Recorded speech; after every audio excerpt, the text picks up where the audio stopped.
According to other car reviewers, this is not the big Bronco. And they're right.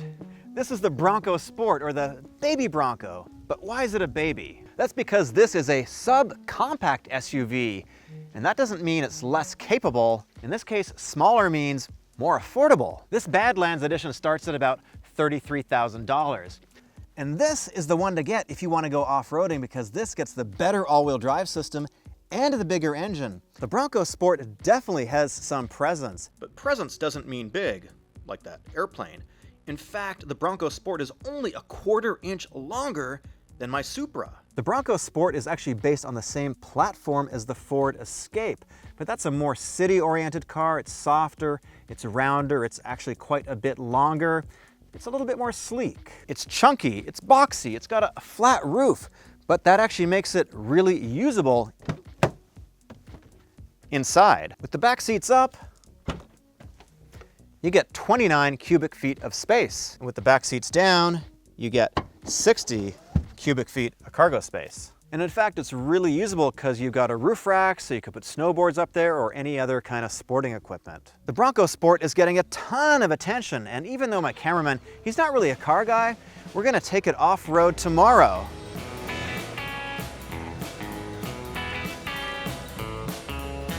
Dude, I'm off-roading. Not really, but the front-facing camera does make it really easy for novices and inexperienced off-roaders to place the vehicle. Ready to do it for real? Let's do it.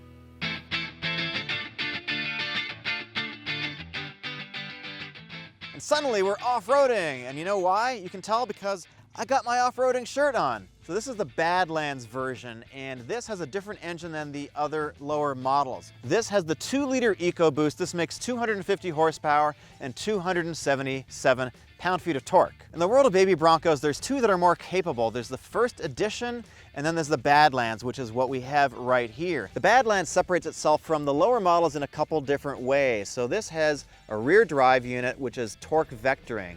That means it can apply power to the right side or the left side. Pretty much almost all the torque can go from one side to the other as you need it. This transmission also has an oil cooler, and the power transfer unit, which is up front, which brings the power from the front of the car to the rear, that has got liquid cooling on this one. The lower models also get a smaller engine.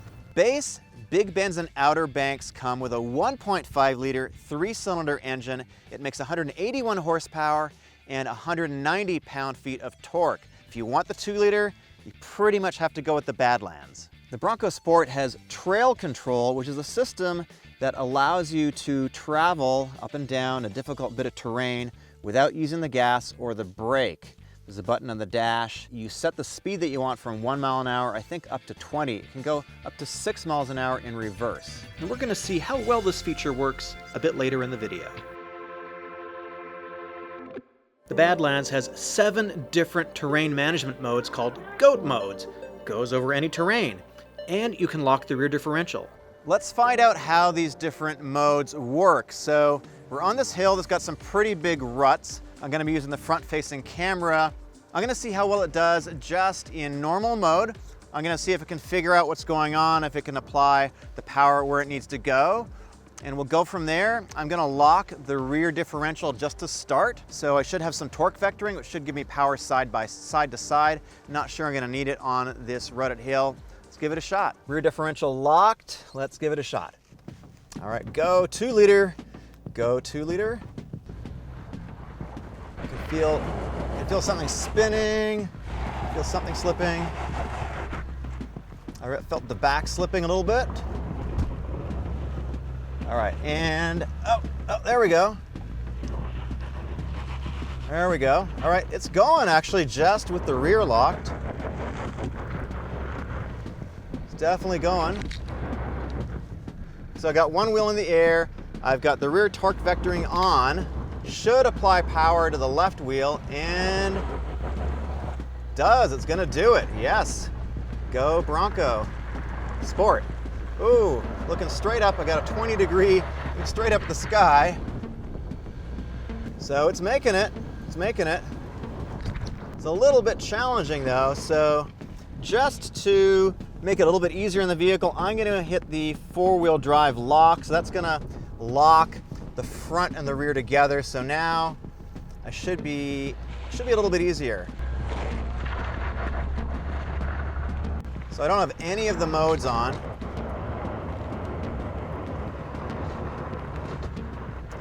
Okay, so I'm slightly stuck, although I could get out of it with power. I'm gonna put it into rock crawl mode. We're gonna see how that works. Let's see if I can figure out where to put the power. It's definitely easier. Definitely seems to be allocating the power a little bit better as to where it should go. And we're almost at the crest here. I got the front-facing camera. I can see what's going on. Looks pretty clear in front of me. And we have made it. Success. So there is basically a demonstration of no mode with the rear locked. Then I lock the center differential. Then I put it in rock crawl mode. The Bronco Sport interior definitely has its own unique style. It's not cookie cutter like some other SUVs. It steals a little bit from the F-150 to give it a bit of a truck vibe, and overall it is functional and simple. This Badlands has cloth seats. If you want leather, you probably want to look at one of the other trim packages. These are fairly comfortable. They are power adjustable, which is sort of nice. Wish they had a little bit more lumbar support. I've been able to get pretty comfortable with these on a longer road trip, and certainly with off-roading, they're pretty good. The central screen is a little bit on the smaller sides. Now that said, could be a little bit more sensitive. It does seem a little bit laggy and not quite as good to the touch as I would personally like. The rest of it's pretty good. You've got physical buttons, which I really like for your track forward and back. You've got this button over here, which invokes the front-facing camera, which I think is fantastic. This is exclusive to the Badlands and the first edition. It's got this little shelf here where you can throw your phone or something else. Heating and ventilation controls, very nice. You've got 3 settings for auto. This one has heated seats. Now the front's pretty roomy. The back is a little bit of a different situation here in terms of height. Headroom, really good. I'm 5'9". I can kind of sit behind myself. Knee room is not the best though. This, after all, is a subcompact SUV, which means it is pretty small. It's really designed for 2 passengers, but certainly you can carry a couple people back here. You can also put 2 bikes standing up with the rear hatch folded down and 2 passengers. So it's definitely good for a weekend type getaway vehicle for a couple. It does have these nice little zip pockets here to kind of keep your stuff nice and clean. The rear passengers get individual vents. You've also got a 120 volt power outlet down here, but I don't see any USB back here, which is kind of an odd choice. The rear passengers get a flip down centerpiece with a couple of cup holders. The rear hatch is kind of trick. It's got 2 buttons, one on either side. I like this. Hit this button, open up the rear glass separately, reach in, grab whatever you need, or hit this other side. Ford made it really easy. Not powered, but you can open up the whole thing with this. And everything back here is rubberized, which should make it pretty easy to clean out. On the passenger side, you've also got a 12 volt charger, so you could fill up an air mattress, for example, and you've got a 110 volt, 400 watt max conventional outlet. One thing that is missing for me though is a cargo cover. Kind of wish it had that. Now, if I want to go camping, is it big enough for me to sleep in overnight solo? I don't know why you'd want to do that, but if I did, yeah, I can almost stretch out here. If I was 6 foot, it might be a little bit tricky, but this is definitely doable.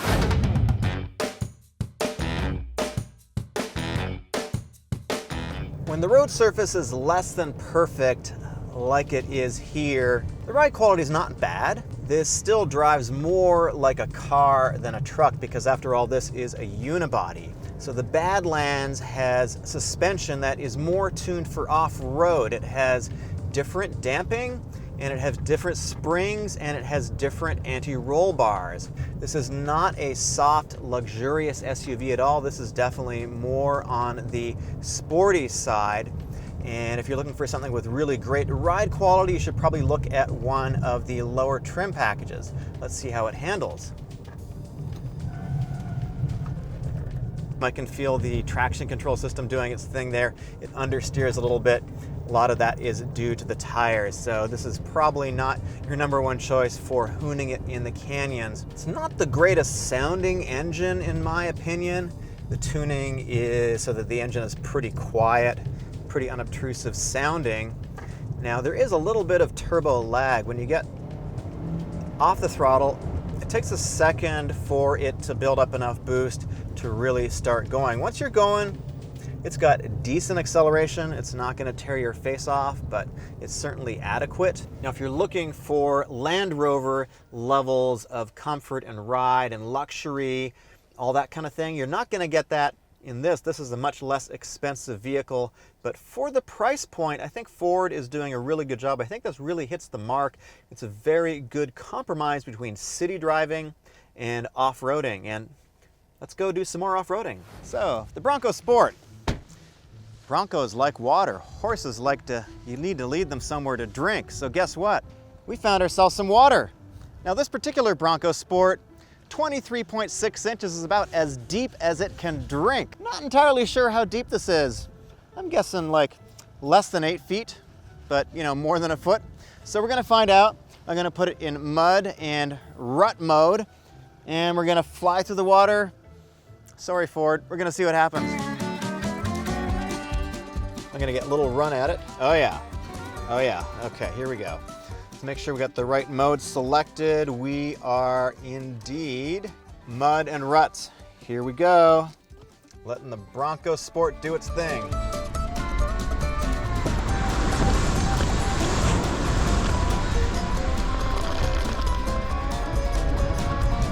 Woohoo! Go Bronco! Oh, that's gonna be fun to clean. So I think that was pretty successful. We led the Bronco to water. We made him drink. Got a little bit dirty in the process. Not a problem at all. It was easy going through there. There was plenty of traction. It didn't scrabble or anything. It just went right through. So good job, Bronco Sport.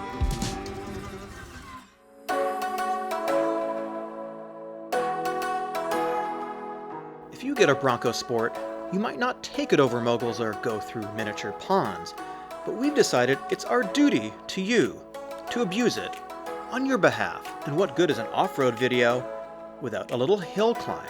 We are going to go up a fairly steep hill. Not quite sure how steep it is. Maybe 23-25%, something like that. I've got it in rock crawl mode right now. And it seems to be doing pretty well. I'm not getting much slip here at all. It's a 24-degree angle right now. It's just cruising up this hill. Front camera showing me where I'm going. It's looking pretty good. This is super easy, actually. Yeah, this is probably going to be steeper than most things that you are going to encounter, I'm guessing, on your daily commute. And we made it. That's steep. That's pretty steep. I find myself suddenly on a windy ridge, and I think this is a good time to test trail control. Trail control is a system where you press a button on the dashboard and it allows you to ascend or descend a hill or any kind of surface without using the brake or the gas. So it's going to modulate the brake and the throttle for you, so you don't need to worry about it. The only thing you need to worry about is steering. I've got trail control engaged. I've got my front-facing camera. I've got it in drive. Gonna hit set. Got it set to 1 mile an hour. Whoa, that is pretty fast. Here we go. 1 mile an hour. Whoa, that was a little quick at the beginning, but now it's just kind of in the zone. I think it's working pretty well. There we go. It's a little steep, 24-degree grade. Works pretty good, 1 mile an hour, not bad. All I've got is my steering, and I'm not controlling the gas or the brakes. It's working pretty good right now. 1 mile an hour, not bad. That was pretty good. So 24-degree grade, that actually worked really well. So yay, trail control. Part of the Badlands is the off-road tuned suspension, and it's got hydraulic rebound stops in it, which means if you hit the rebound stop, it's not going to be harsh. It's going to kind of compress in and just slow that motion down a little bit and make it much nicer. Am I fooled that I'm in a Land Rover? Not exactly, although that's a heck of a lot more money. What about a Toyota TRD Pro? Not quite as good as that either. That's a whole lot more money too. For the price of this is pretty good. I've been really impressed with the capabilities of this thing so far in this off-road environment. Unless you are a hardcore off-roader, I think most people are going to be able to take this pretty much most places they're going to want to go without too much difficulty. And the capabilities of this in these kinds of conditions are certainly, it's about equal. It's when you get into the really much more difficult things that's when I think you might want something with body on frame, transfer case, lift kit, all that kind of good, more hardcore stuff. There's a couple of competitors to the Bronco Sport. One is the Jeep Renegade and one is the Jeep Compass. They're pretty similar in size, and in fact, the Renegade's a little bit smaller, but the Compass is exactly the same size. It's 173 inches. If you're looking at the Jeep Renegade, you probably want to compare the Trailhawk to this because it's the most off-road capable Jeep. It does have a smaller engine. It's got a 1.3 liter. It makes about 177 horsepower. It's about $29,000, so a little bit below this.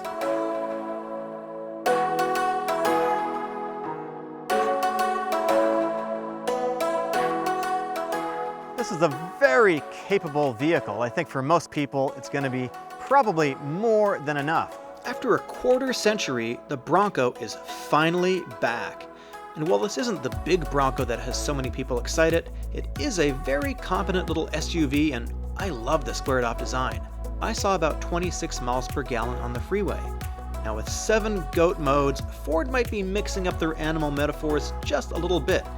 But if you're chomping at the bit for a fun little SUV, this just might be the one to take to the rodeo. Thanks for watching, and if you enjoyed this video, please subscribe.